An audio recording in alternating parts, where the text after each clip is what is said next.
안녕하세요. 저희는 현재 부천여울중학교에 재학 중인 최은교, 고윤희입니다. 여러분들은 평소 주변 사람들과 대화할 때 상황이 그 사람에게 유리하도록 흘러간다거나 혹은 압도당하는 기분을 느껴보신 적이 있으신가요? 자칫 일상적인 대화처럼 비춰질 수 있지만 평범한 대화 속에서도 가스라이팅의 예시를 찾아볼 수 있습니다. 여기서 가스라이팅이란 타인의 심리나 상황을 교묘하게 조작하여 자신에게 유리하도록 대화를 주도해 나가는 것을 말합니다. 가스라이팅은 상대방의 판단력을 흐려 피해자 스스로가 자신이 피해자라는 사실을 인지하지 못하게 만들기 때문에 가스라이팅은 엄연한 범죄임에도 불구하고 범죄라는 인식이 제대로 자리 잡지 못했는데요. 가스라이팅 범죄는 우리 삶과 너무나도 가까운 곳에 존재해 왔기에 이러한 상황에 대한 사람들의 안일한 모습을 주변에서도 흔히 볼 수 있습니다.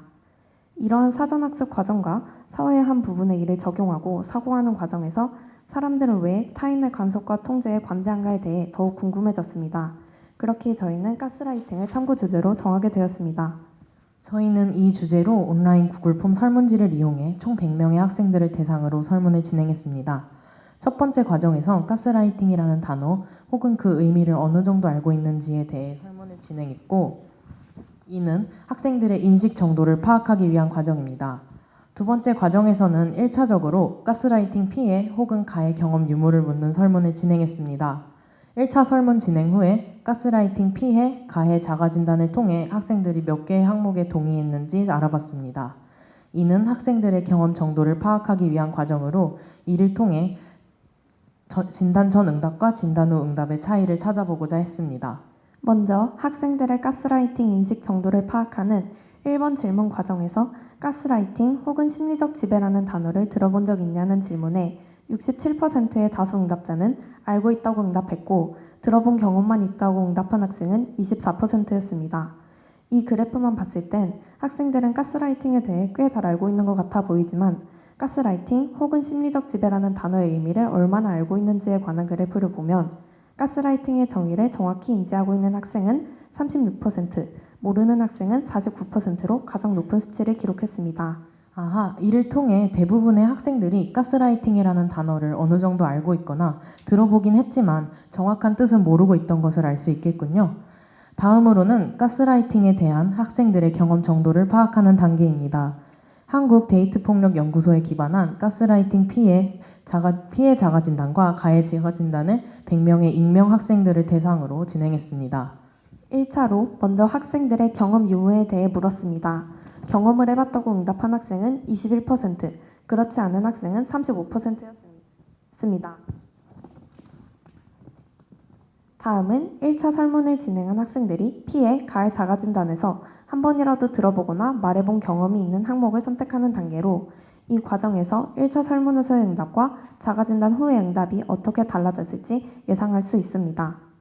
피해 자가진단 6가지 항목 중에 해당 사항 없음을 선택한 학생은 44%로 1개 이상의 항목을 선택한 56% 학생들에 비해 비교적 낮은 수치임을 알 수 있습니다. 반면 가해 자가진단 6가지 항목 중에 해당 사항 없음을 선택한 학생은 65%로 가장 높은 수치를 나타냈으며 가해 자가진단에 한 문항이라도 동의한 학생들은 35%였습니다. 그렇다면 피해 자가진단에서 한 문항 이상 동의한 학생들 수에 비해 가해 자가진단에서의 한 항목 이상 동의한 학생들은 매우 낮은 수치를 기록한다는 사실을 알 수 있겠군요.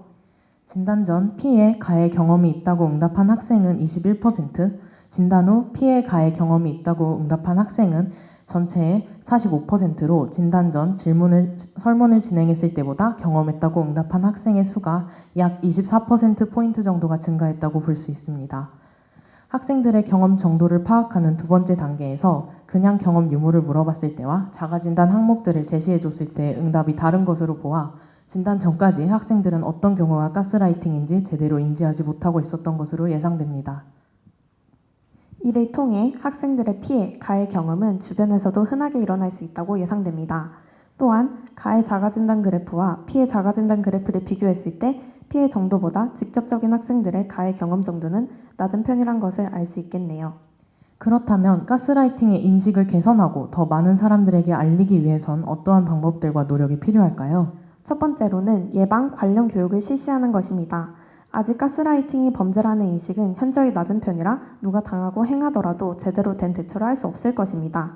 그렇기 때문에 위험성과 심각성을 알리기 위해 여러 교육기관에서는 학생들을 상대로 한 가스라이팅 범죄 관련 교육을 더욱 활발히 실시해야 합니다.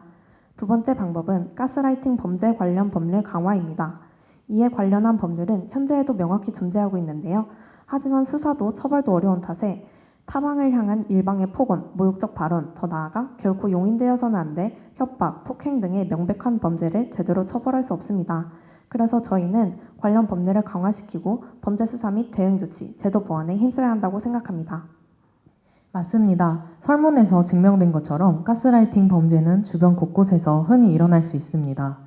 물론 위 두 가지 방법뿐만이 아닌 주변에서 일어나는 가스라이팅 범죄에 더욱 관심을 가지려는 개인적인 노력도 필요하다고 생각합니다. 지금까지 방탄소년단 최은교 고은이었습니다. 감사합니다.